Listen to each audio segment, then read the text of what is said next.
This conference will now be recorded.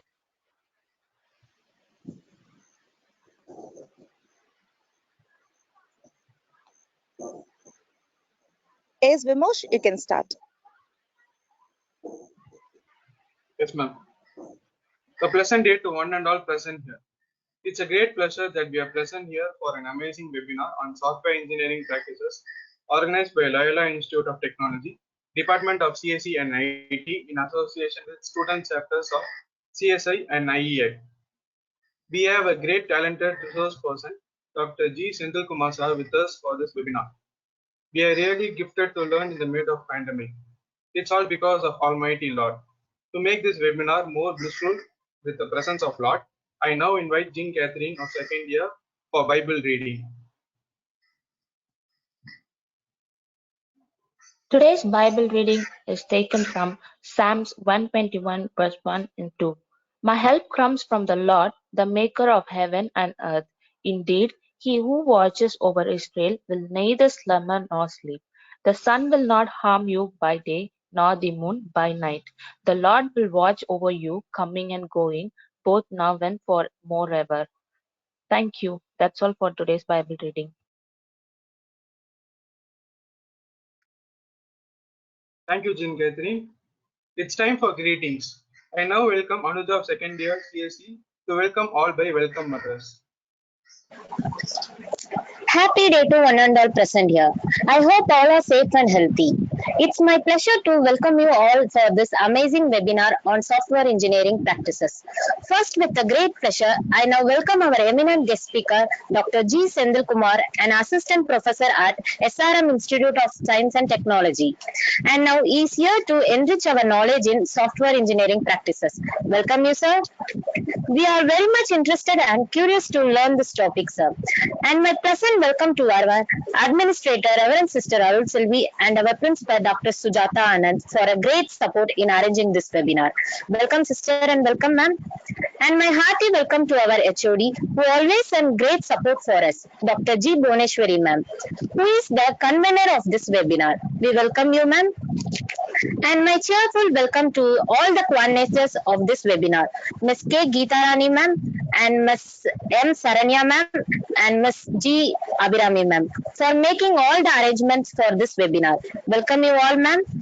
And last but not the least, I extend my warm welcome to all the faculty and my dear friends for your presence with a great curiosity in this virtual platform in the mid of this pandemic. Once again, I welcome you all. Thank you.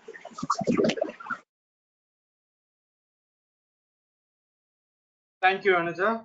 Now here comes the most awaited moment of this webinar. I request the audience to mute your mic till the end of webinar and you will get a chance to ask your queries at Q&A session. You can also put your queries in the chat. I now hand over the session to Dr. Senthil Kumar sir. Sir, the platform is yours. Yeah, thank you. Thank you so much for the introduction. Am I audible to you, students? Yes, sir. Yes, sir. Yes, sir. Great. So you have completed the subject and you are waiting for the exams, right? As ma'am said.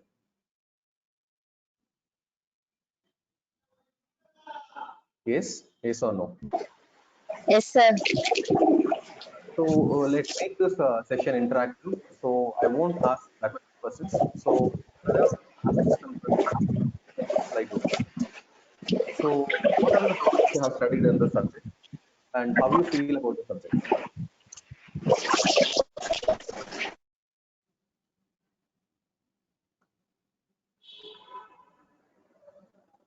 Just I want your feedback. Any participant can reply. So what are the topics you have studied in this subject? Just recollect some topics and how you feel about the subject. To just give your feedback on the subject. About the subject. It's boring or it is very theoretical or it is useful for you. You have learned something when compared with other subjects. What do you feel about the subject?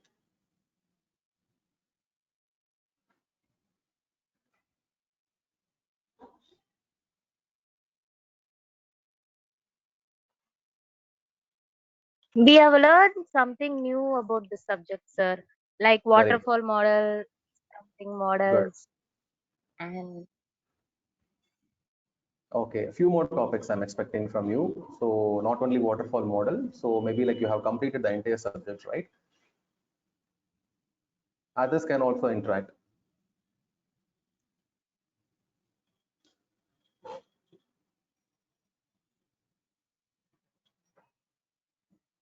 Yes.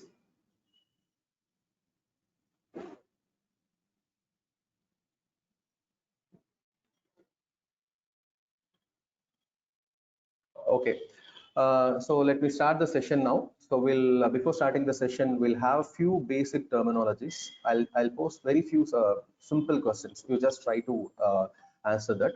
So what's the difference between a client and end user? What's the difference between, or who's the client or who's the end user?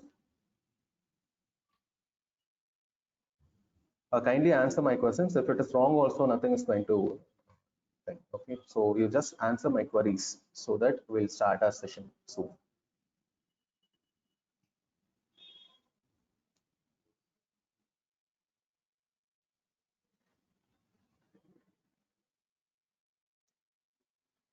Who's the client and who's the end user?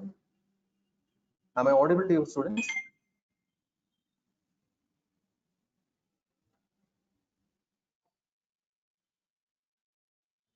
Students, am I audible to you? yes, sir. Okay, so I'll give a simple scenario. So I'm running an organization. Assume that you are a developing organization, you are maintaining your company. So I'm running an organization. I want to develop a particular software for my workers. Maybe like it may be like any kind of software, maybe ERP software or any other kind of software. I want to monitor all the activities done by my workers, and even like when they are logging in, when they are logging off, how long they have worked in my company, and about the basic details. So such kind of things just I want to maintain, because maybe like you assume that 150 to 200 employees are working in my organization. For that, I just want to build a ERP software. So what I'll be doing in the sense, like I'll be approaching your organization to develop a software for me. Now who's the client?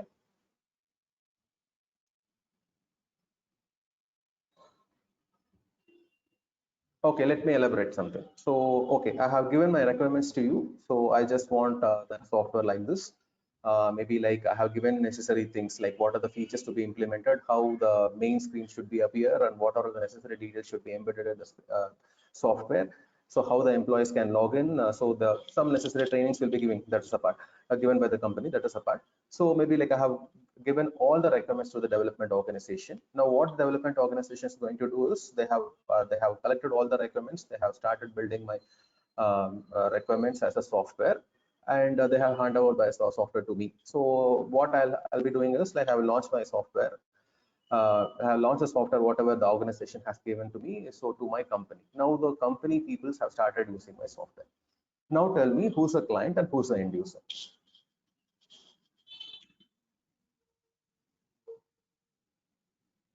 The client who is asking for requirements, the end user was building the requirements from the client suggestions. Okay, come again. So the client is the one. So three entities has involved here. One is like client, and next one is like an organization who is going to develop a software according to the requirements, and one is the end user. So three entities are involved in it. So I'm asking like who's who, like who's the client, who's the end user, and who's the developing organization. You have said something. Yes.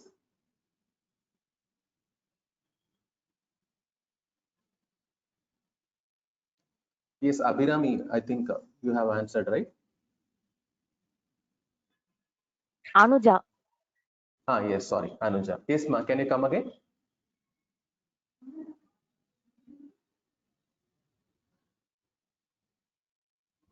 See, nothing wrong in it. I'm not going to cover the entire session. I'm not going to bore you, because we have some limited set of time. So I just want to emphasize the core concept of software engineering, because you may think like this subject is very much theoretical, and even it is like some may feel like it is very boring also, because a lot of theoretical concepts are involved in it. And even you can consider this subject is very much vast.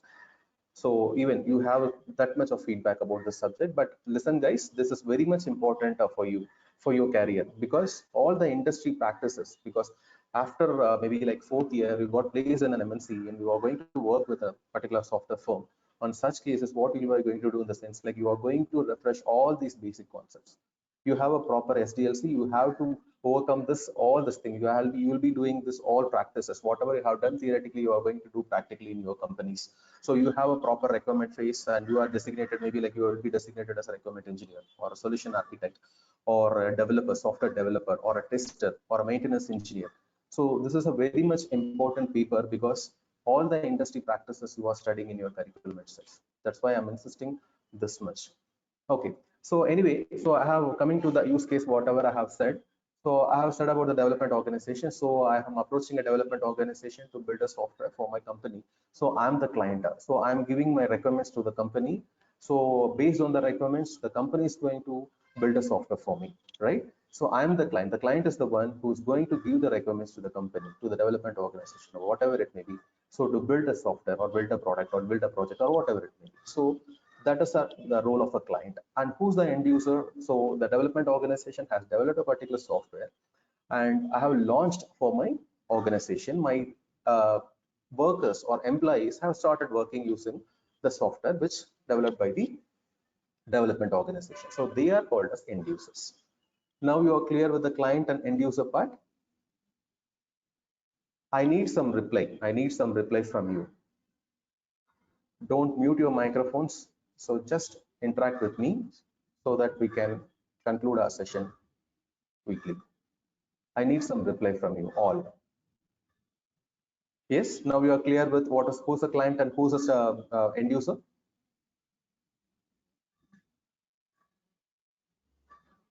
Yes, sir. Yes. Okay. The next thing is like who are all called as stakeholders. Stakeholders, even like in your IPL matches and all, you might notice this word, right? This stakeholder kind of thing. So who are called as stakeholders?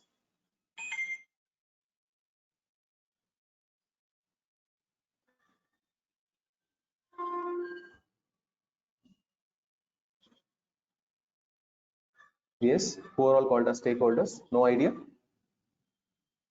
You can refer and tell also, not an issue.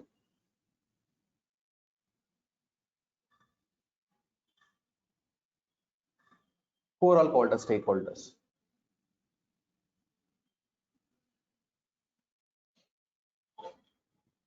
You just tell me whatever comes into your mind. So don't hesitate because I'm not going to award any marks for you. And this is not your internal examination or external examination. Just for knowledge sharing purpose. Stakeholders, who are called as stakeholders here?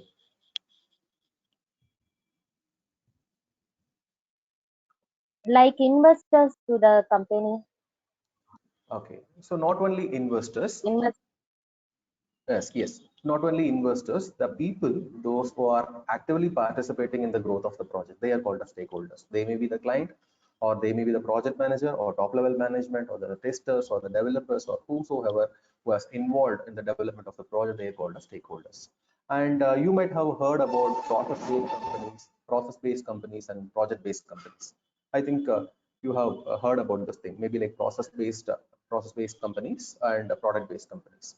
So, you know, like what's the difference between these two?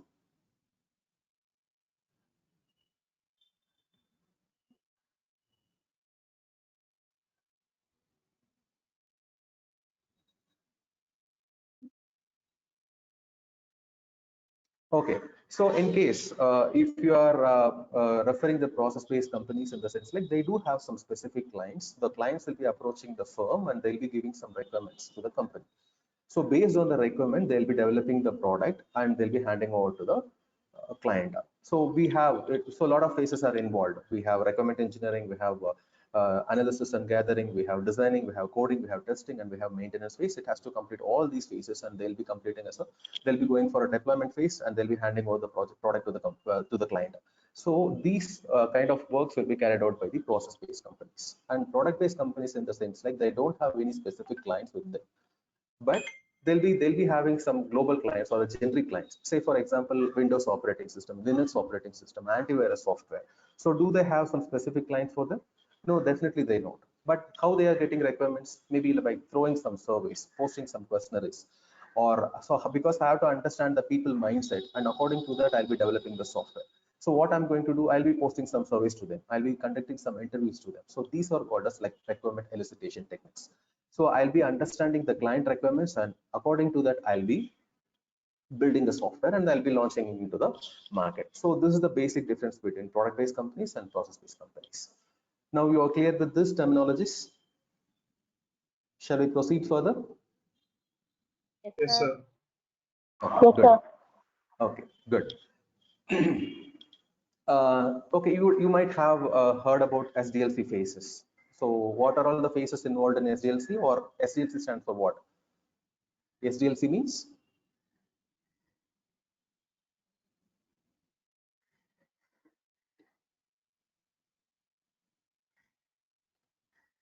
Yes, guys.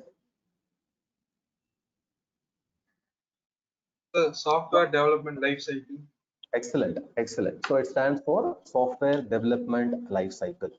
Okay, so before going to this concept, I just want to give a small use case. Small use case in the sense, like again, we'll discuss with a common problem and then we'll relate to the SDLC cases. So you have some 1,000 square feet of land with you. So what you'll be doing, so you'll be approaching to the builder and you'll be telling like, okay, I want to construct a maybe like 2-floor building with 2 BHK amenities. So what he'll be doing, so he'll be accepting your requirements and he'll be accepting all the things like whatever I have stated. So two kind of things are there, implied and stated. So we'll be coming up, maybe like we'll be discussing in later parts. So what the civil engineer will be doing, so he'll be accepting your things like requirements, he'll be recording your requirements, and then maybe like so he'll be giving some generic, so you'll be giving some generic requirements because I'm not an expert. I'm not going to construct my house, but I have a land with me. So I want to build my house. So what I'm going to do, I'm going to approach a civil engineer, and civil engineer, I'm giving my requirements to the civil engineer. So he'll be accepting my requirements, and what he'll be doing, what's the next phase he'll be doing? So he'll be preparing a architecture, maybe like a system architecture or a system plan or whatever in terms. So he'll be preparing the plan, and again he'll be calling me. So this is the requirement, sir. This is the requirement you have given. Maybe like 1,000 square feet you are having. Maybe like 900 square feet we can do. And so this is the main things. Like maybe like the hall with which can take some 300 square feet, or one bedroom, master bedroom, it takes some 250 square feet, and one more bedroom or kitchen or whatever it may be. So he'll be giving some generic specifications, and then he'll be giving, okay, so you just give me approval. So whether we proceed or not.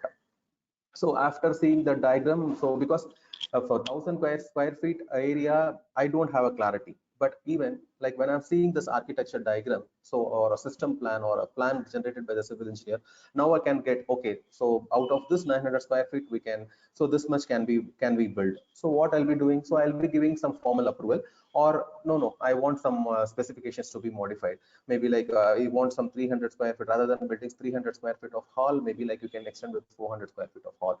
So I'll be giving also a part of negotiation will be happening between the client and the civil engineer. Okay, civil engineer will be doing the modifications to the plan, and then he'll be doing the remaining work. So maybe like a high level design has been built and he got approval. So then what is low level designing? So when he start constructing all these things, and maybe like he starts constructing the things, maybe like basement or those kind of things and all, then he start constructing the hall, and then again he calls me, look, what are all the amenities you want in the hall, or what are all the amenities you want in the bedroom. So again, he's drilling down into the low level design, and then he's collecting some more requirements from us, and then he start constructing. So the same thing is happening in your SDLC phases also. So the client is the one who's going to give the requirements. So the development organization patiently collect all the requirements. That is called as the high level requirements. Then they'll be doing some feasibility study, okay, what should be done and what not should be done, and how the resources can be involved. Few times I'll be giving my resources to the development organization. I have my own resources, I'll be giving my resources. Okay, the development organization can take my resources, they can build the product and then feed back to me. Or sometimes they may hire some resources from outside, they can do the part. Or sometimes the development organization will be providing some resources, they'll be building some software and they'll be giving to me. So this aspects may be, so some contract negotiation will be happening. And what the company will be doing, they'll be categorizing into functional requirements and non-functional requirements. So what is, they'll be doing some feasibility analysis, and they'll be doing some analysis based on functional requirements and non-functional requirements, and they'll be preparing the artifact. Okay, so that is in requirement phase. So each and every phase consists of a documentation part. So more weightage is given to the documentation. So I'll give the justification why they are preparing this much of documentation.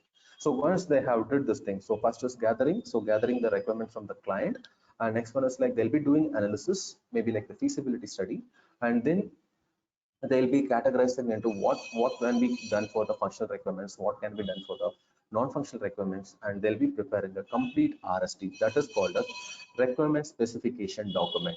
So remember guys, this is the first artifact which is done from the company side. One is like requirement specification document. Okay, so the requirement specification document has been completed. Now I'm calling the client. Okay, this is your generic requirements, and so based on this, we have done the feasibility analysis, and we have categorized into functional requirements. The functional requirements are the one who's going to that is like the system basic features, that is called as functional requirements, or what the system is intended to do in the runtime. So that is called as functional requirements. So these are the functional requirements, these are the non-functional requirements. So according to this, we are going to do. And if you want any modifications, you can tell. So they'll be asking the clients. If the client is happy with that thing, so they'll be signing with contract. Some negotiation will be happening. They'll be signing some contract. So why they need this signing in the sense? So once after completion of the product, maybe the client is not satisfied or the company is missing some requirements. On such cases, this contract will be speaking. So that's why they are recording everything and then they are signing a mutual sign between the client organization, between the client and the organization, and then they'll be proceeding with. Okay, now the requirement specification document is ready with me. Okay, I have categorized, we did a requirement analysis team or requirement team, they have completed their part. Now what they are going to do, they are going to hand over this thing to which team, which part? To the designing team. So the designing team, they'll be accepting the artifact from the requirement team, requirement specification document, and they'll be clearly, that is like, go through that all the requirements, and then they'll be transforming all the requirements into the diagram part, maybe like your system architecture or any other high level design, maybe like system architecture, low level design, your use case, your class diagrams, your deployment diagrams, your sequence diagrams, or any other diagrams. They'll be converting these things. So for better clarity, of course, we need this software design part. So once they have completed all this diagram with necessary documentation, they'll be preparing one more documentation that is called as your SRS, that is software requirement specification document. Okay, now the SRS part has been ready. Now we have to hand over this to the coding team, because the coding team, of course, the coders will be involved in throughout the phases, but to enable better clarity, we are giving the requirement specification document as well as your this uh, design document, that is like a software requirement specification to the coding team, and then they'll be start with the construction part. So once they have did the construction, once they have did all this thing, they'll be implementing all the functional requirements, they'll be doing some unit testing, they'll be doing some integration testing in the testing part, because they want to eradicate the bugs. So it should be bug free, and the main thing is like, so for each and everything, you'll be fixing some objectives, or if you'll be fixing some requirements, so that objective should be aligned with your end results. Otherwise, your product is no use. So whatever we have framed an objective, that objective should be reflected in your end results. So the testing should be done, verification, validation. So all these things should be done, and then the deployment phase will be happening. And then finally it goes for the maintenance phase, and even they'll be preparing some validation techniques will be performed in the maintenance phase, and they'll be preparing some supporting documents, instruction manuals, procedures, and everything, and then they'll be launching the software. So hope you would have understand. So what are the artifacts we have discussed so far? So what are the necessary documents we have to prepare in each and every stage? So for requirement engineering or requirement phase, what we have to do?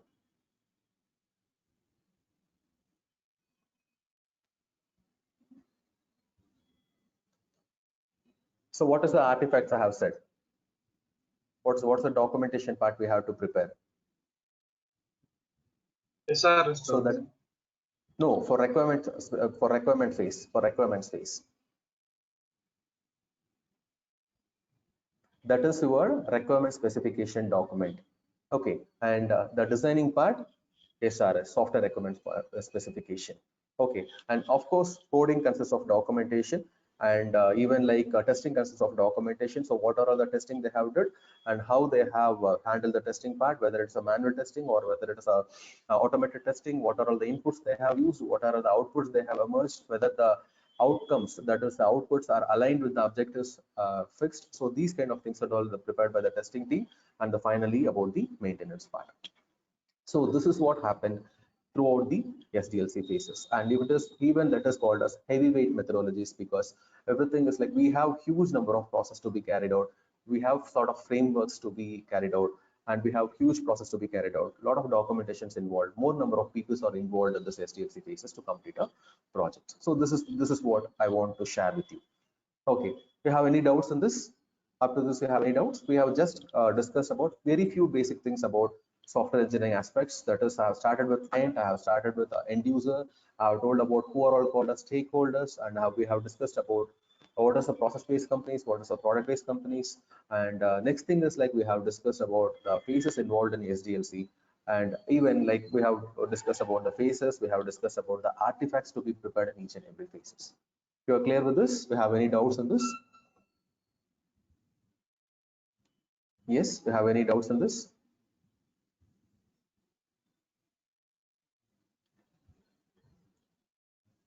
If you have any doubts, you can ask me. No doubt, sir. Good. Okay, the next part is like about your software development lifecycle. Before that, I just want to give an introduction about frameworks. Frameworks in the sense, like I think you heard about frameworks, right? So what do you mean by a framework?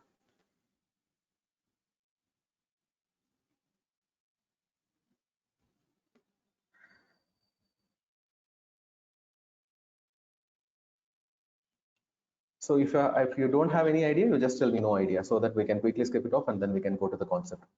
You are aware of what is a framework? Yes.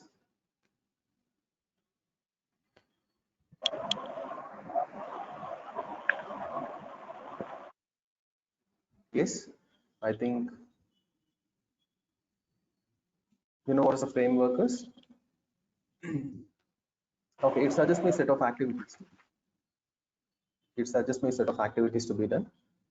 Maybe like in case if you are a software developer, I have assigned a project module to you, and then I told you to start with your things. So you don't know like how to start with, how to end with, what is your primary objectives, and what are the milestones, how to conduct with, how to proceed with. You don't have any clarity. But in case if I'm giving a list of frameworks to you, that is like the activities to be done in each and every phases, how to start with, how to end with. So what is the start time of your project, what's the end time? Because so each and every project is time bounded, right? So the client, whenever you are accepting a project from the client, it should be time bounded, maybe like 6 months or 1 year. Based upon the project complexity, you will be fixing some time to the client, and within that particular time you have to complete the project. So okay, so it's time bounded. So I'll be giving the start date, I'll be giving the end date, and I have told like these are all the requirements. I have given the complete functional requirements and non-functional requirements to you, and I have suggested these are the activities to be done, these are the process to be followed, these are the tools to be followed, methodologies to be followed, persons involved. Then so I have given all the clarity to you. So then it is easy to you to follow, and according to that, you will start doing the process. So that is a framework. So it suggests some set of activities to be done. Okay, it may be like a process or tools or methodologies or milestones or whatever it may be. It suggests some set of activities to the team, so that the student, the developing organization can start referring the framework, and then can start the process. That is what a framework is. Okay, and we do have some umbrella set of activities. Um, so I just want your feedback again. So you want me to refresh the concepts, because I'm not going to tell the each and every concept, maybe like software process models or things. So just I'll give an overview and I'll cover the important aspects. Is it sufficient for you, or you want some little more concepts? You want to refresh yourself? I just want your feedback.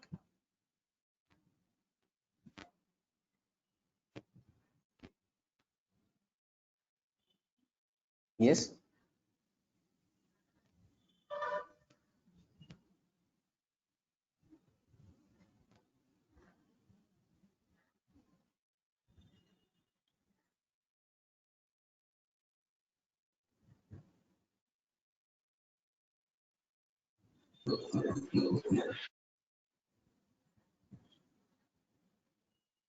Yes, I need some feedback from the participants.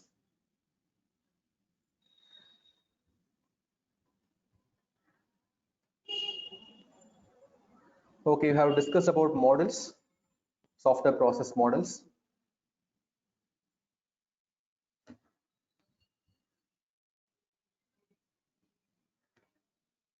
Software process models I have discussed. I think you would have studied in the first unit, software process models. We have some categorizations also, prescriptive models, evolutionary models, agile. I think you heard about. Yes? Sir. Okay, can you list out few models which I have studied? Waterfall model, Very good.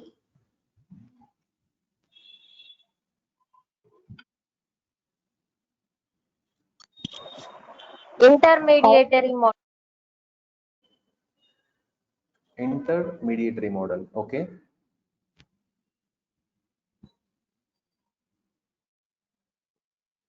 Yes. Any other models I have studied?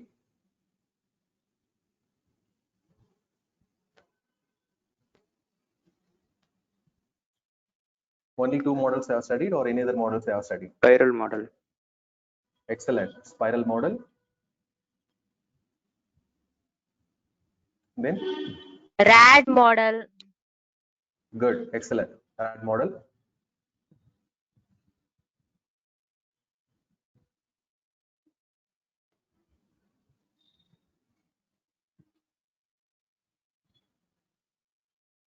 Okay. So we'll have a quick review or recap of these models. So let me start with this thing.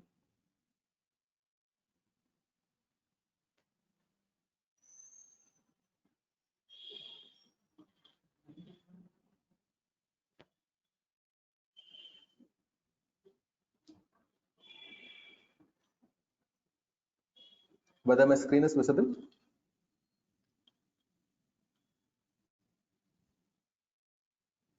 Yes, sir. Okay. Sir. So we have discussed all about this things, process framework, those kind of things and all. So I'll quickly give a small thing because I'm not going to take very detailing. Just I'll highlight the important points in each and every model, and again we can go for a use case. So I think these are all the umbrella called as umbrella activities. So these are all the major tasks should be carried out in your SDLC phases. So software project tracking and control, because there should be proper tracking should be done, because I just want to know like whether the teams or the phases that maybe like the peoples are involved in this development phases, they have understood the requirements or not. Because what happens in the sense like, so the client has stated some requirements that is recorded in the requirement specification document. Maybe like some miscommunication has happened between the client and the maybe like the requirement team. So what happens? Maybe like a faulty requirement has been reported in the requirement specification document. Due to that, maybe like the design is not proper. Maybe like it is aligned with some other problem, and due to this poor design, maybe like we'll be receiving the faulty codes. Not faulty code, we won't be getting the appropriate output as client expected. So again, some reworking should be done. So to avoid this kind of circumstances, what we are going to do in the sense like some kind of project tracking and control should be happening. So that is like I'll be, if I'm a project manager, I'll be checking whether all things are going according to the schedule, because I can maybe like if it is like a 60 days, I can assign some 10 or 15 days to the requirement team. Okay, within this, I'll be instructing the requirement team. Okay, guys, you have to complete within 15 days about an entire that is like requirement specifications. I need a complete document within 15 days.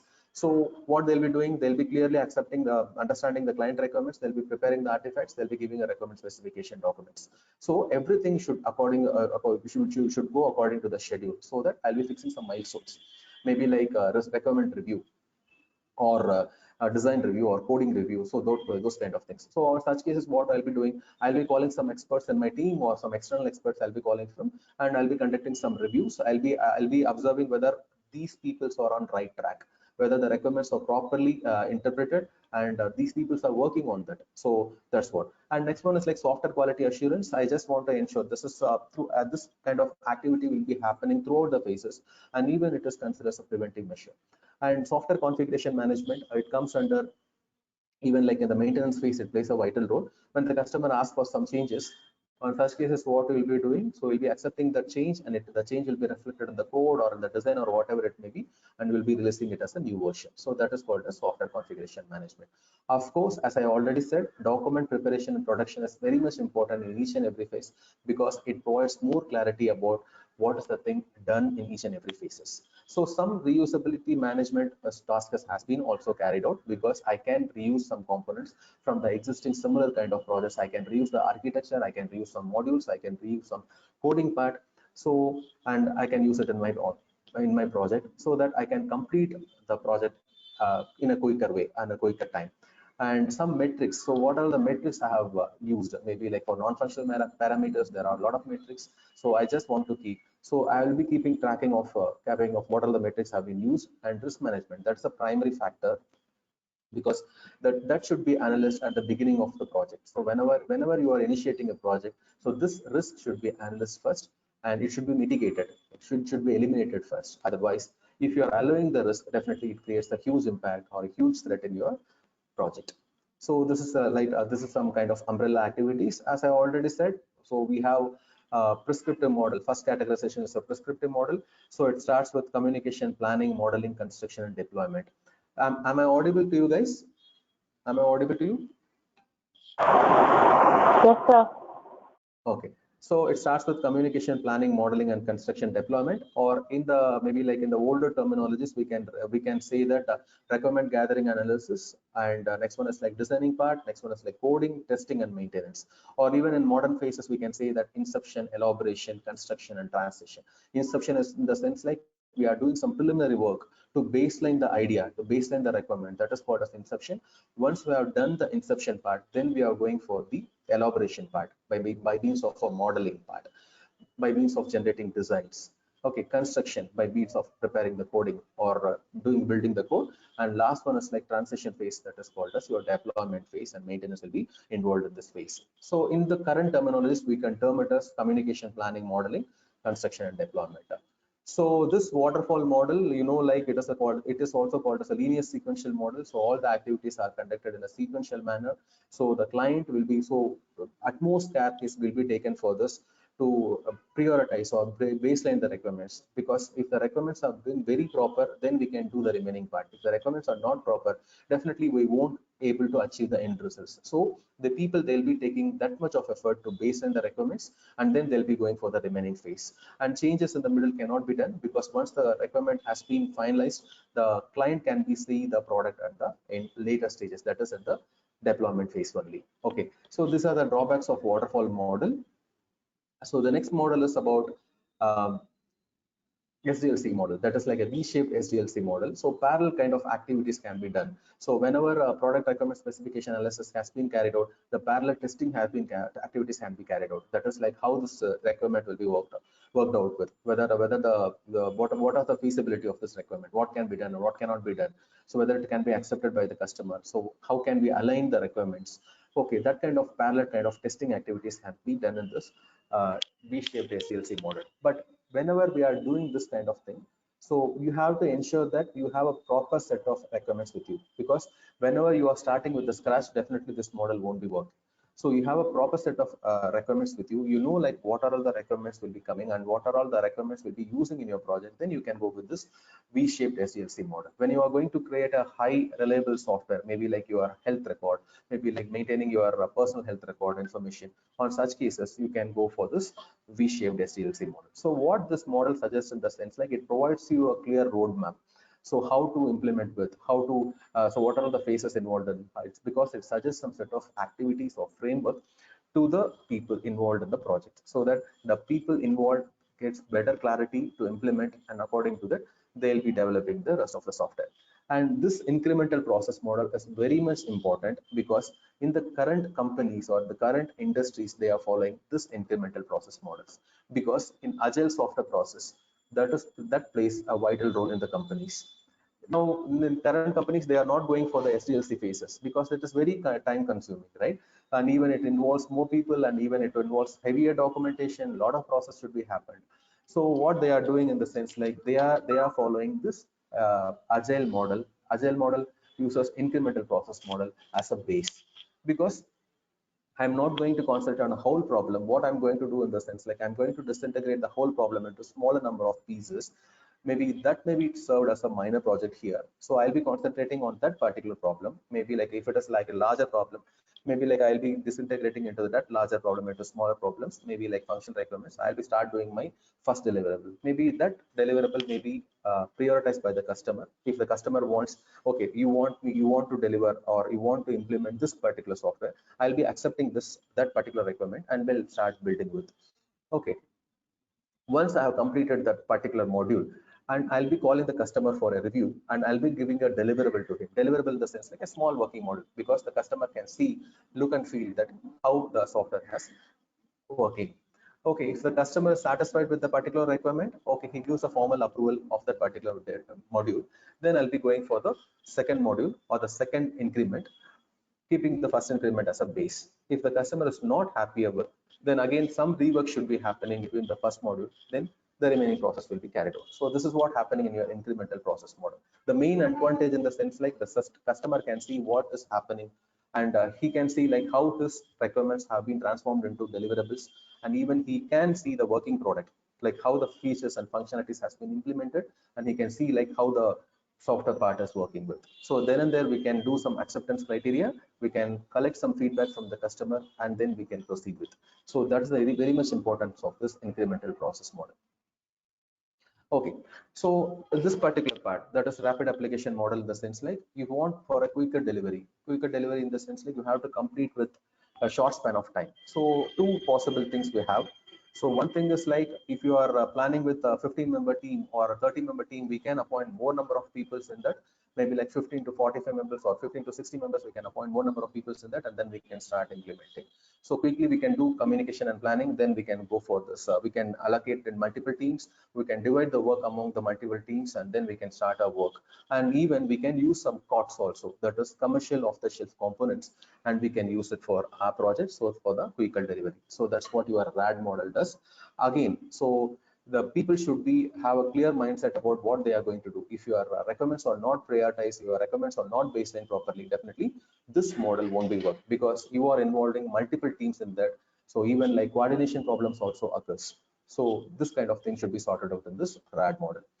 So coming to this other part of models, like your evolutionary process model, one is like prototyping and next one is like your spiral model. Prototyping model is like a frequent, you will be quickly developing a prototype, and then you will be showing to the customer. Maybe like in case if you are going to buy a house, so you will be visiting to the site, they'll be constructing some model house. So this is what it will be looking like. So then if you are seeing this model house, then you come to a conclusion, okay, these are the things, these are the amenities they are going to build in a house. Then you will be thinking that whether to buy or not to buy the house. The same thing is happening in your prototyping. They'll be going for a quicker design. So accepting the requirement from the client, they'll be going for a quicker design, they'll be preparing a prototype, and they'll be giving to the client. So they'll be getting a formal approval, and then they'll be start doing the remaining part. But the main disadvantage is in the sense like I have committed, because whenever I'm designing a prototype, I'm not concerned with the implementation part or the construction part or any other implementation features. So whatever I have committed to the client, if I'm not able to satisfy the client, in case if there's any missing features, definitely the client asks specifically about those kind of things. So we should be very careful of doing this kind of prototype, but it is very efficient model, because frequent communication will be happening between the client and the developing organization, and even it creates a win-win situation. So when the customer and developer wins, in the sense like the customer wins when he gives a good product according to the customer requirements, then the developer wins. And when the customer wins, in the sense like when he gets a desired product from the developer, of course the customer is going to win. So these are the things will be happening in the prototype model. And the next one is like a spiral model. So spiral model in the sense, so like we have some, it is a combination of linear sequential as well as your prototyping model. So initially you will be starting with a paper or prototype, you will be starting inserting your ideas, you will be baselining your ideas, and then you will be start constructing with the remaining models. So we do have some phases in the spiral model. So it has been given as like, first, the main part of the spiral model is risk assessment. Risk assessment in the sense, risk should be assessed first. and more prioritization should be given for us. So each and every phases risk analysis team will be there, and even that may be considered as a disadvantage here. Maybe like in case if it takes more time, obviously it can be considered as a time consuming part. So we do have some several state in the spiral model. We usually will be starting with an inception phase. We'll be baselining our idea, because even if you are going to start your project with a scratch, on such cases what you'll be doing, you will be incepting your ideas, and then you are baselining your ideas, and then again you are going to the next phase. It moves around the spiral. Then you are going to put the new product development projects and product enhancements and product maintenance projects. So according to the spiral, you'll be moving according to that. So the main part is like risk assessment here. If you are not doing, if you are ensuring that, if you are identified that it poses high risk, immediately the spiral model will be terminated. So these are the things I want to quickly revise about the process model. So you have any doubts, guys? You can ask with me about the process models.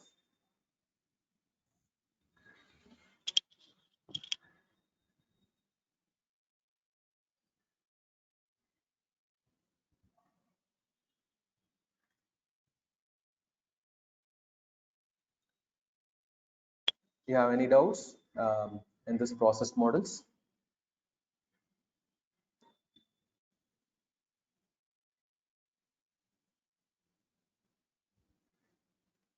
At least yes or no, whether you have understood or not, because this is a new concept for you, already have studied in your curriculum. So just have did a recap. That is like I have revised it. That's it. I have covered some important aspects of the models, and then I have told the things. That's it. Have any doubts in this?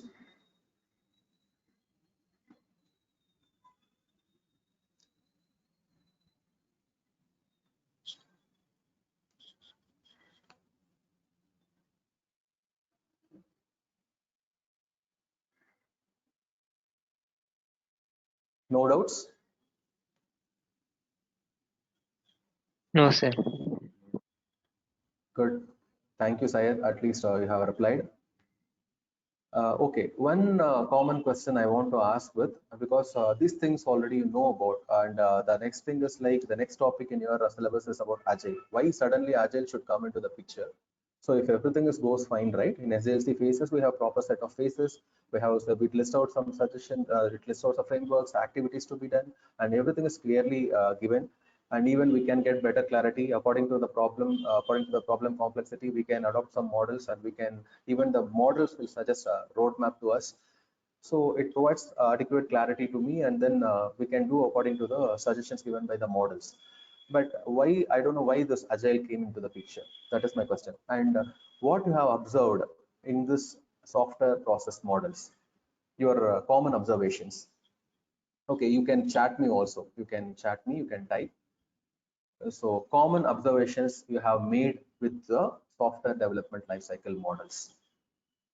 Maybe I can say that heavier documentation. So documentation, throughout documentation, we are playing very important role for documentation. One thing I can say. Okay. So likewise, can you give some observations on this models? You can chat me also.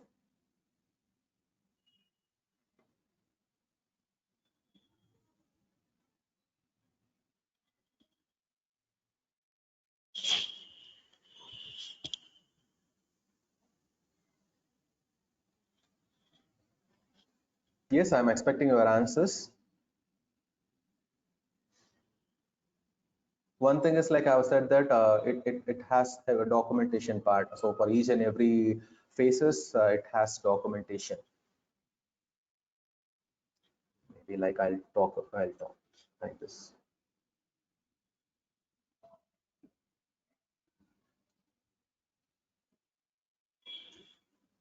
Okay, similarly, you just give your common observations on this SDLC models.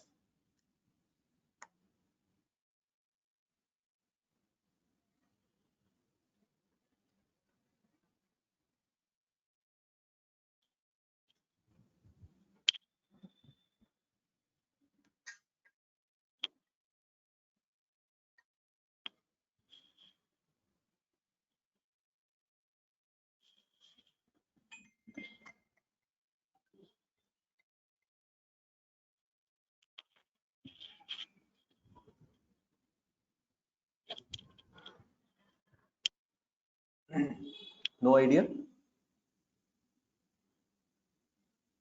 Or you just want me to repeat the question?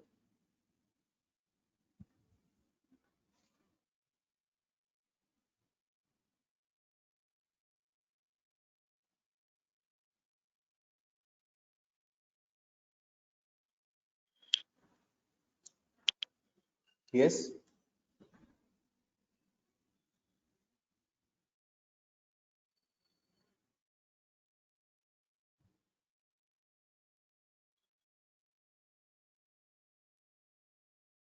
I've asked about some common observations I have observed in this SDLC models.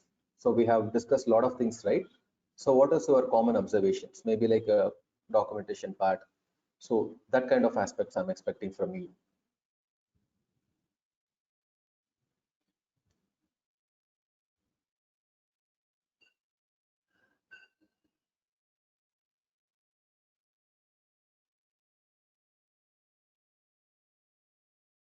Then I think that the session is very boring. So that's why your people are not showing any interest. Is it so? Students you can raise questions, or even it is wrong, you can communicate to the resource person. Okay, he's there for you today. Be interactive in this session, then only you'll be getting more information from the sir. Don't be mum on yourself.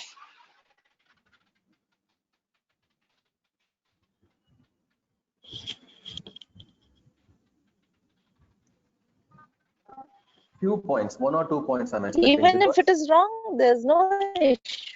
Yes, no Okay, worries, no you worries. please communicate and interact. If you have a doubt, even though it is a very silly, it is not a matter. Okay, you should be interactive. Because why I'm insisting this kind of, I'm expecting this kind of answers from you, because these are the Arun Kumar, you can ask Nandita, Santosh Sivan, many are there, right? So these are the interview questions, and definitely the interviewers, they'll be asking these kind of questions to you. That's what I'm asking these things. What's the basic difference between the SDLC models and Agile model? So SDLC model is good. So it prescribes all set of activities, and even it provides a clear roadmap. Then why we need this Agile? So at least there should be some difference, no? So whenever why we are developing new things, when we found some flaws in the existing system, then what will happen? So we have a spark in our mind. Okay, this product is not working because it has this much of flaws. Then how to overcome it? So we can overcome this particular difficulty or this particular feature from the existing thing, so that we can overcome the problem and with a new project or with a new proposed model or new proposed product. So in such a way, we'll be thinking so that we can emerge a proper that is like solution to the previous problem. So that's what I'm asking, just a common observations of your SDLC models.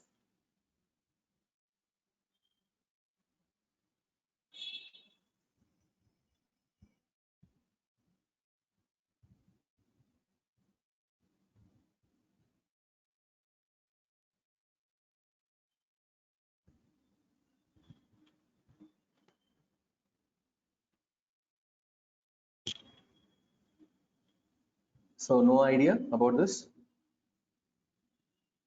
Yes, you have studied about this, right? You have studied about each and every model. That to very detail you have studied. So I have told about very few concepts, that is core concepts, but you would have studied in your syllabus, and you anyway you have examinations too. So no common observations you have observed from these models. So everything is work fine, it's good. So shall I think in that aspect?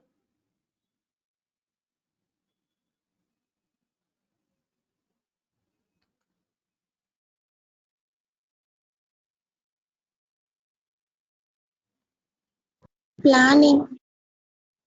Okay. Planning, what do you mean by, in what aspect you are telling that, ma? Yuvashri? Requirements first planning design அதெல்லாம் தானே sir தொடர்ந்து நம்ம எல்லா இடத்துலயும் பார்க்கணும். Okay.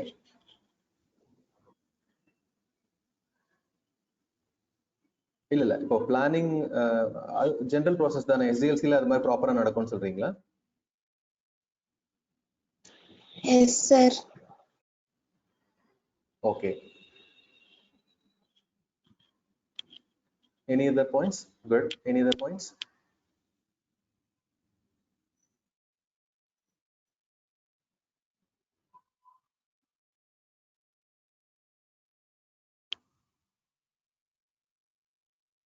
At least one or two points I need.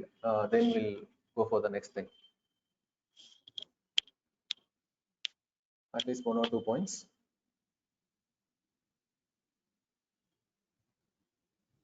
You can refer and then tell also. That's not an issue.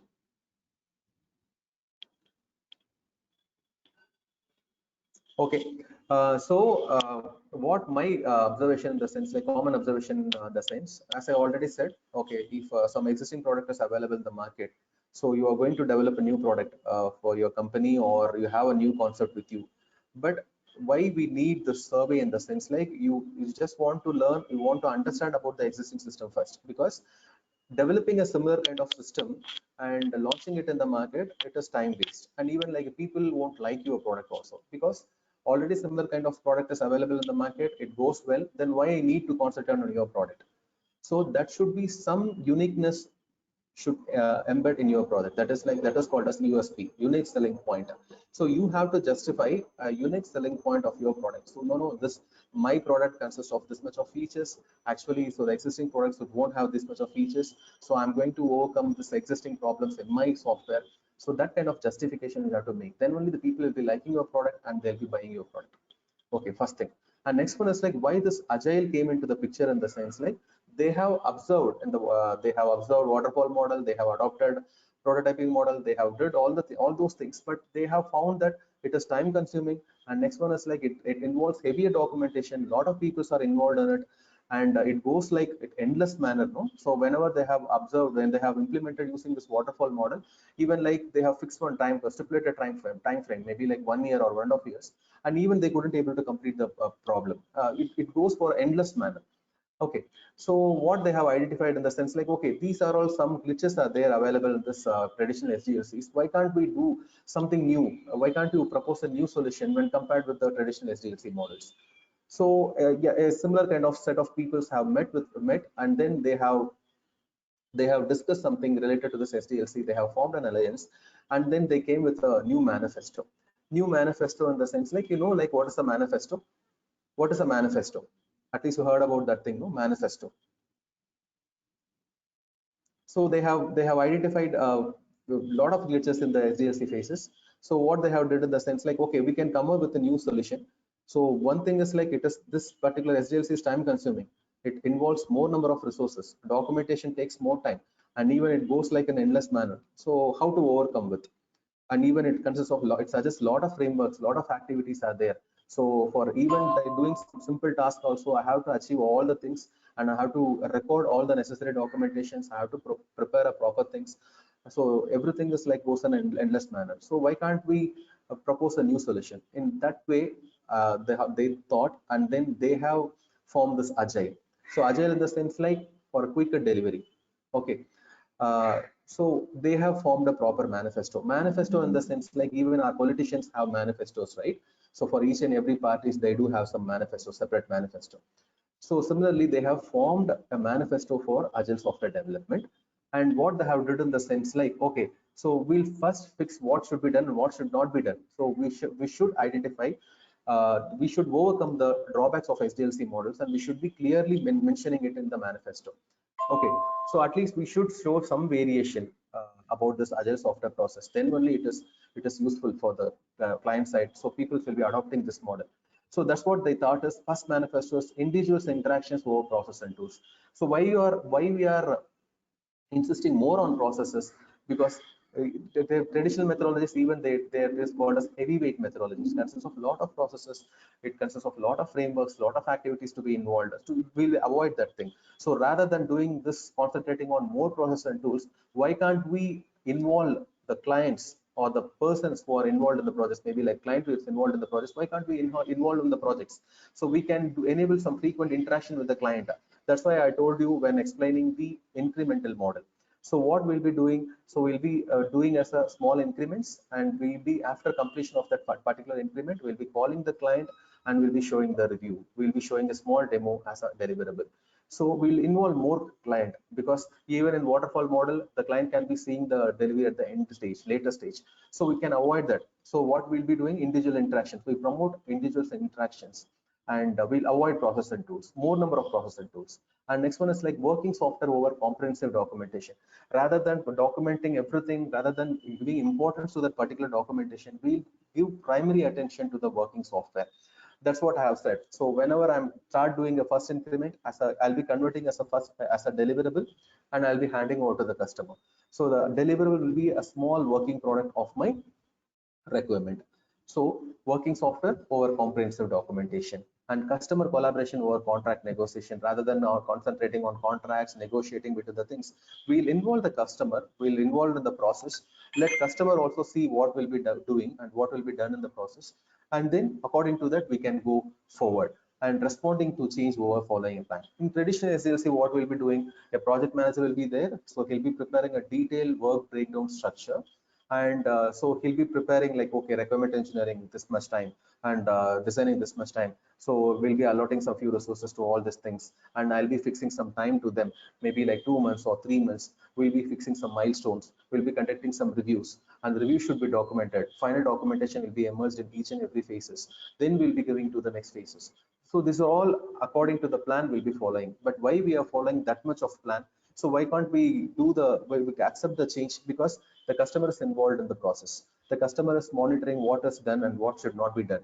And even for customer satisfaction, we are giving a small deliverable to the customer for each and every increment. And he can look and feel, he can work with the product, he'll be giving formal approval. And the main important of this agile software development is responding to change. Change whenever phase, at whatever stages comes, you should accept it and you can implement it. You can reflect in that particular coding part and you can give it as a deliverable. So that is the very much important aspect in this agile software development when compared with your traditional SDLC models.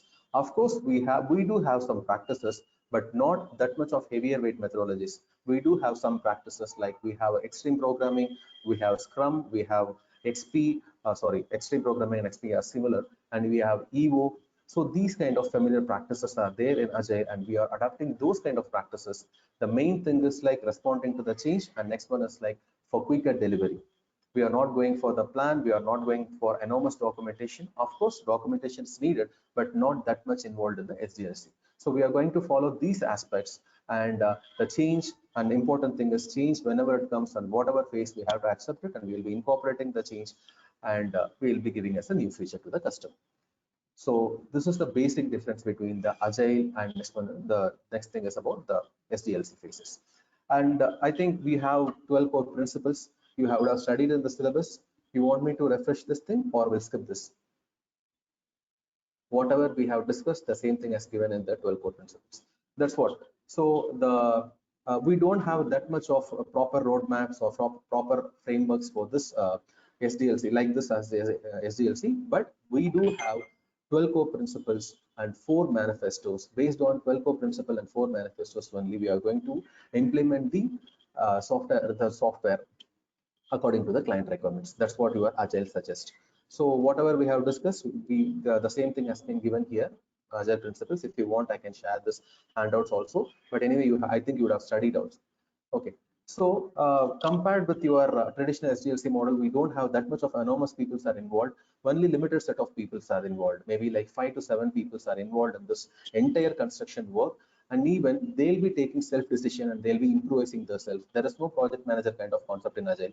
Okay, the people will be taking they're taking crucial decisions. They'll be working with and they'll be developing the software, and they'll be having daily stand-ups.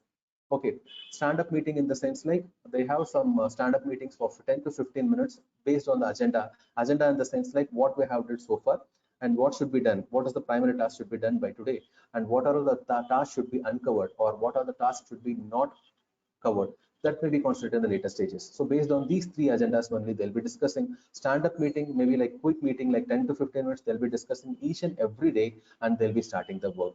And even they don't have proper set of designing and all, they don't have some UML tools to generate. So they have some, they'll draw some rough sketches, they'll be taking those pictures, and then they'll start doing the implementation part. That's it.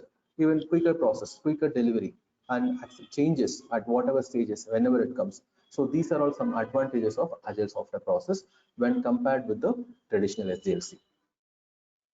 Now I think you are clear with the things. Hope I have told the variation, that is like the difference between traditional SDLC and this thing. Is it clear, guys?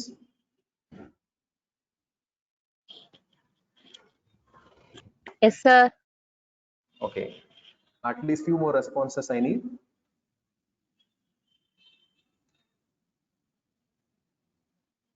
This agile software practice is very much important in your career because current industries are following this kind of methodology. They won't follow traditional SDLC softwares. They don't follow that much of heavyweight methodologies. They are following this agile software practices in current industry. I can say a classical example, your Android applications. Day to day, you are using enormous applications, lot of applications in your mobile phones. So even as being a customer or being an end user, if you are not satisfied with the software, what you will be doing, you will be posting some reviews. I'm facing this UI error. I'm posting this kind of error in the things as a part of reviews. So what the team will be doing, the team will quickly accepting that your queries, and immediately they'll be responding to your queries, and they'll be doing some necessary changes. They'll be releasing it as a new version. So everything is like agile. So immediately they could have been able to collect the requirements, incorporating the changes, and releasing it as a new version. That is, everything is possible in agile. Whereas if you are accepting changes in the SDLC phases, definitely it is very huge task. So you have to reflect, it should be reflected in the recommend document, and again it should be reflected in the design, and you should do some necessary modifications in the code, and testing should be done, and then the final product has been emerged with a new version number. But that case is not applicable for agile. You can do this kind of process in a quicker manner. So that's what agile draws more attention, and current companies are following this agile tool. Note down this tool also. The tool is called as Jira, Jira, Jira. So it is a very important project management tool specifically used for agile software practice. So they'll be using this tool, and they'll be tracking the things. They'll be assigning some work sprints, and they'll be closing the sprints whenever it has been completed. So this is very important aspect for you, and even like in interview also they'll be asking the question. So hope you are clear with this, guys.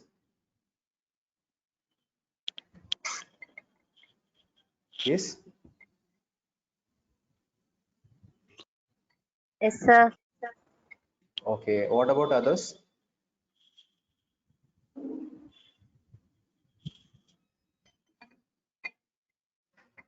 What about others, guys?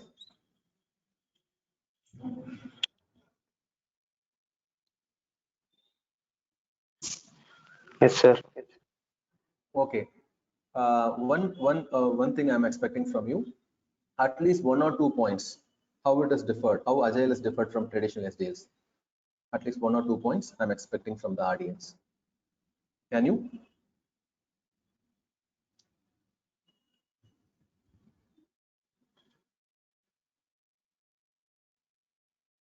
One or 2 points?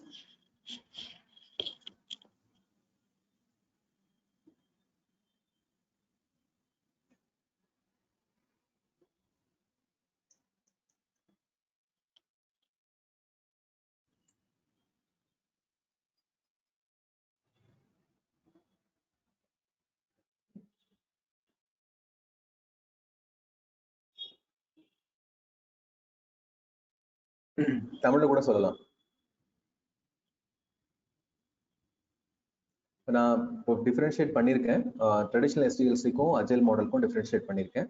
So அதில் எதனால வந்து இப்போ agile இவ்வளோ importance வந்திருக்கு, எதனால இந்த industries எல்லாமே வந்து அஜைலுக்கு மூவ் ஆயிருக்காங்க. ஸோ ட்ராபேக்ஸ் எல்லாமே வந்து நான் ஐடென்டிஃபை பண்ணி கொடுத்துருக்கேன். ஸோ அதில் 1-2 ஏதாவது how it is varied, how it is differentiated from traditional SDLC, and what are the advantages of agile. 1 or 2 points.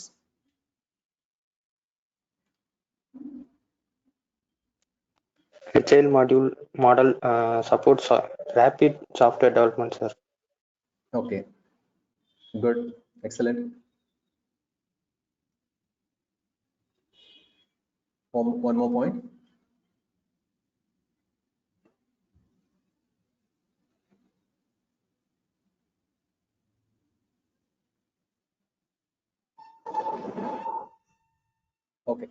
So this is what, and even like we do have some practices. I think we don't have that much of time. We do have some practices in Agile. That is one extreme programming, and next one is like Scrum. So these are the familiar practices. Even we have some practice called as EVO, evolutionary process. Okay, so what Agile suggests in the sense like everything is like time boxed. So whenever I'm accepting the client requirement, so that requirement, if I start implementing that particular requirement, it should be time boxed. If I'm accepting this if I'm adopting this extreme programming as a practice, then my increment should complete, my module should be completed within 2 to 3 weeks. It should not exceed with. So I have to complete with 2 to 3 weeks that particular module. I'll be calling the customer for review, and will be some acceptance criteria will be carried out. So if the client is happy with the requirements or happy with the module, then I'll be going for the next module. So that's what. So why it is extreme programming in the sense like, so more number of insights or more number of things importance given for the programming part. So it comes with some new standards in the sense like pair programming is a standard. Okay, it comes with a CRC, that is like a class responsibility and collaborator. So CRC cards are there to read out, to monitor the requirements, to record the requirements. So here all the things are considered as user stories. Rather than collecting the requirement, they will be collecting as a user stories. The customer will be narrating as a user story. They'll be, even the client will be fixing some priorities, but which user story should be implemented. So according to the priority, the development team will start doing the things. Maybe like first user story within 2 to 3 weeks I have to complete. And even the one more important aspect is pair programming. More than one programmer is appointed for doing the coding part. They can share the keyboard, they can share the knowledge. One can type and one can do a code walkthrough. So those kind of things are possible in this extreme programming part. So next is like Scrum. The Scrum is a very much important practice which is followed in the software companies. This is the product backlog. So this is a sprint backlog. So as I already said, each and every iterations are time boxed here. So here iterations are called a sprint. So whenever I'm accepting a client, I'm accepting the requirements from the client, I'm start implementing the requirements from the client. So it should be time boxed. So it may be like 2 to 4 weeks. Within a month, I have to complete the particular iteration or a particular sprint. Okay, so I'll just tell about the flow. That is product backlogs in the sense like the customer, all the features or all the requirements are recorded in the product backlogs. Then what we'll be doing, we'll be fixing, we'll be trying to find out the feasibility, and then we'll be doing a proper planning, and then we feasibility in the sense like what can be implemented, what cannot be implemented. Maybe the customer will be listing out or maybe many requirements. So we'll be combining all those sub requirements into a major module. They'll be converting a major module, and what are all the things are feasible that may be treated as sprint here, that can be moved here to the sprint backlog. Okay, according to the customer priority, I have given maybe the customer has listed of some 20 or 30 requirements. I have did a feasibility analysis. Now I have converted as a proper modules. I have proper sprint. Maybe like some 7 or 10 sprints I have converted. I have moved into the sprint backlog. Okay, then I have fixed a time for each and every sprint. So maybe like 2 to 4 weeks, I have to complete the sprint. And even as the improvement process, daily stand-up meetings will be happening between the team members. As I already said, it depends on the agenda, like what we have completed, what should be done today, and what are the things to be done for the future. But that is like for the upcoming. That is like what are the things are uncovered yet. So those kind of daily stand-up meetings will be happening in the team members. Only 5 to 7 team members are involved in the entire project. So once I've completed the sprint, I'll be calling the customer for demo. And if the customer approves it, if they're satisfied with the deliverable, then it is given to the customer. So this is what a Scrum Master role is there. So he may be not treated as a project manager here, but so maybe like he helps the development team. Maybe like in case if they are stuck with any impediments or any obstacles, then he is responsible for removing those impediments, they were removing those obstacles with the team, and they'll be doing the part. So that's what happening in the Scrum process.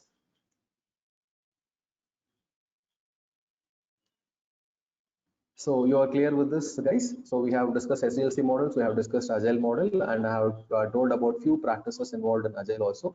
That is about your Scrum process, and next one is like about extreme programming process. Of course, we do have some process called as EVO and one more process, but it's not covered in your syllabus, I think. So I have covered the major aspects in your Agile software process. So you have any doubts in this?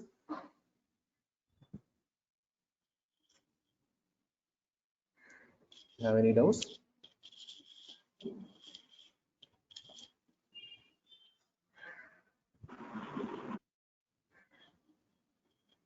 No, sir.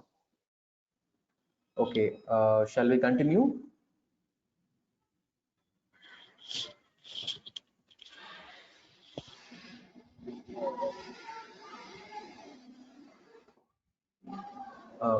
Faculty, ma'am?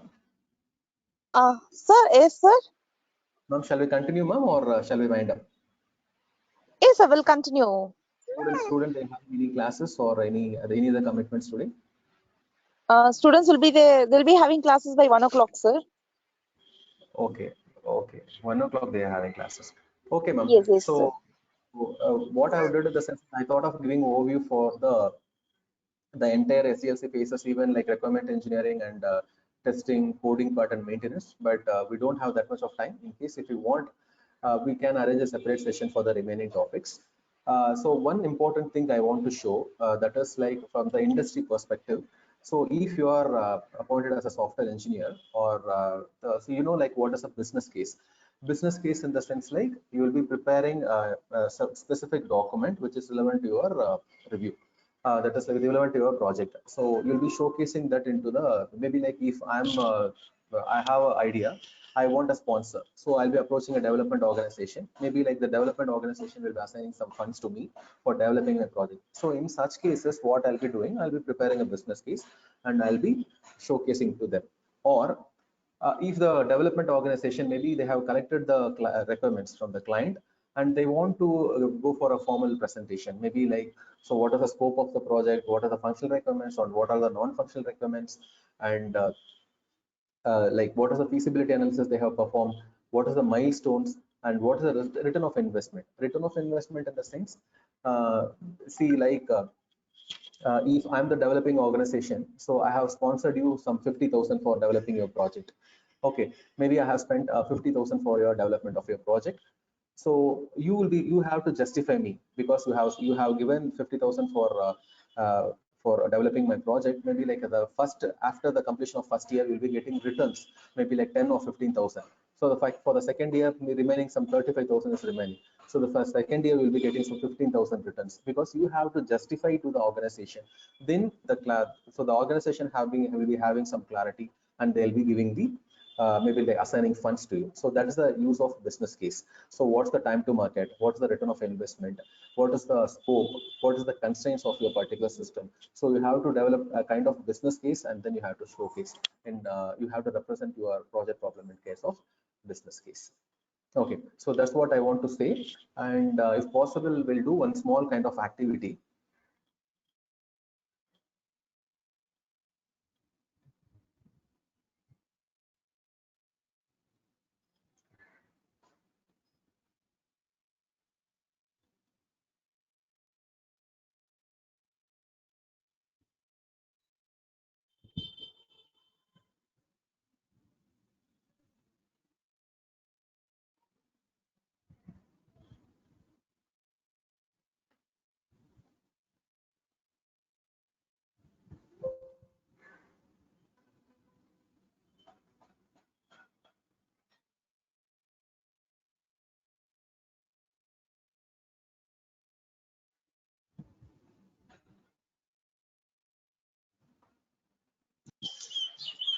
Sir?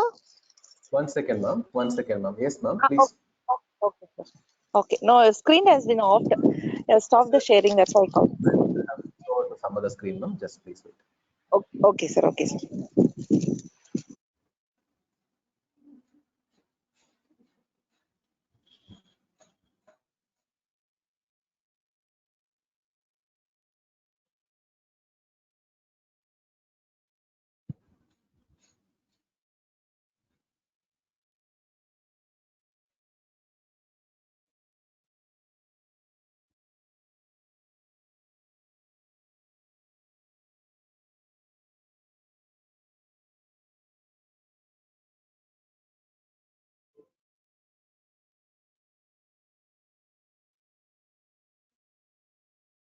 Ma'am, whether my screen is visible, ma'am? Yes, sir. Yes, sir. It is visible now. Okay. Student, can you able to see my screen? Can you able to see my screen, students? Yes, sir. Okay, you just take your mobiles You just type this URL, joinmyquest.com. It asks for a code. You just give this code.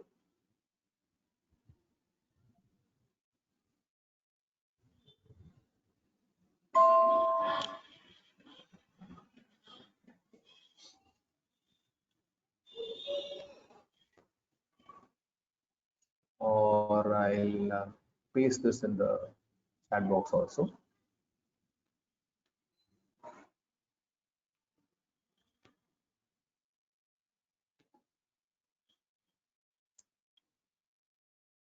Yeah, I have pasted the link also.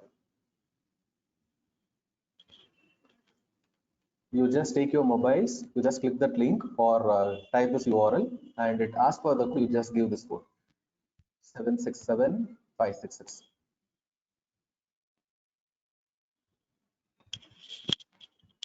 You are doing?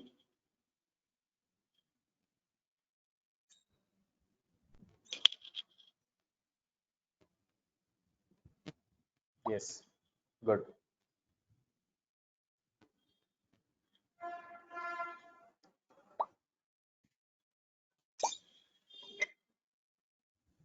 Can you able to see my screen?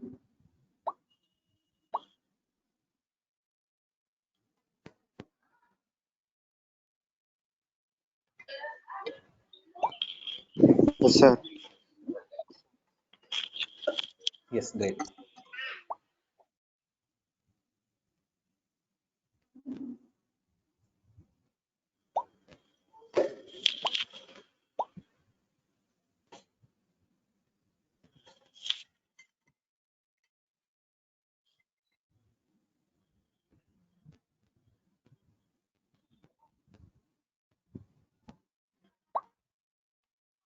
Make it fast. Ma'am said that you have classes also. Kindly make it fast, log in quickly. So it's a small kind of activity. Maybe like it takes 10 to 15 minutes, that's it. Then we'll end off the session.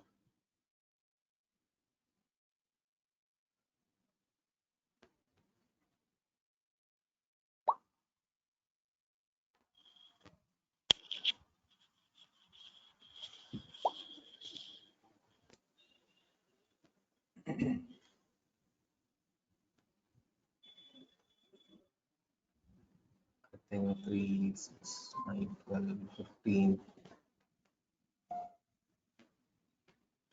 Yes. Okay, we'll start the quiz then. You can participate the quiz. I've started now.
Yes, great.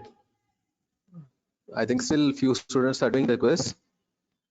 Okay, so I think you have classes also. So we'll wind up there. Yes, ma'am. Done. Okay, sir. Thank you so much. Anybody have queries?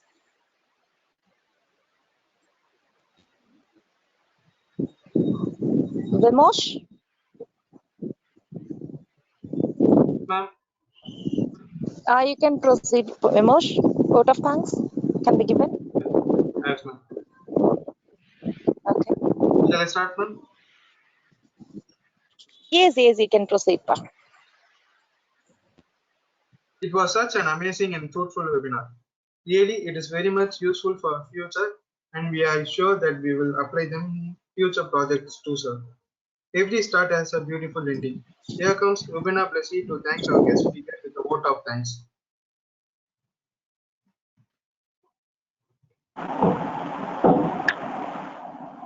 I'm privileged to give vote of thanks for this webinar.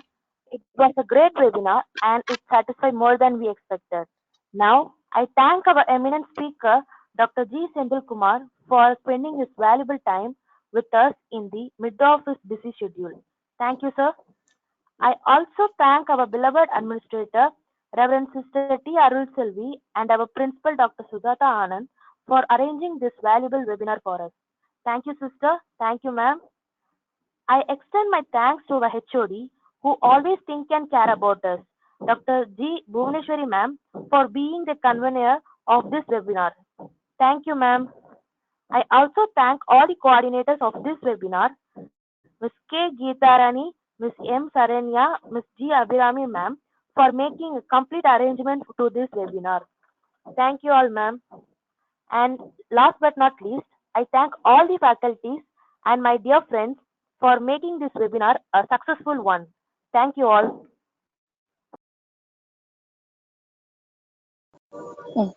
Thank you, Ma. So we are very much thankful for you to sharing your knowledge to our students, sir. Thank you, Ma. It's my privilege. So if you And want I any hope other that you're enjoying the quizzes, different questions. yes, ma'am. Still, Yes, I think sir. few. I'll share your yes, I'll share your details once I get from you, sir. Thank Sure, you so ma'am. much, sir. Thank you. Thank you, ma'am. Thanks a lot, students. Thank you. Thank All the you. best for your career. Thank you, sir.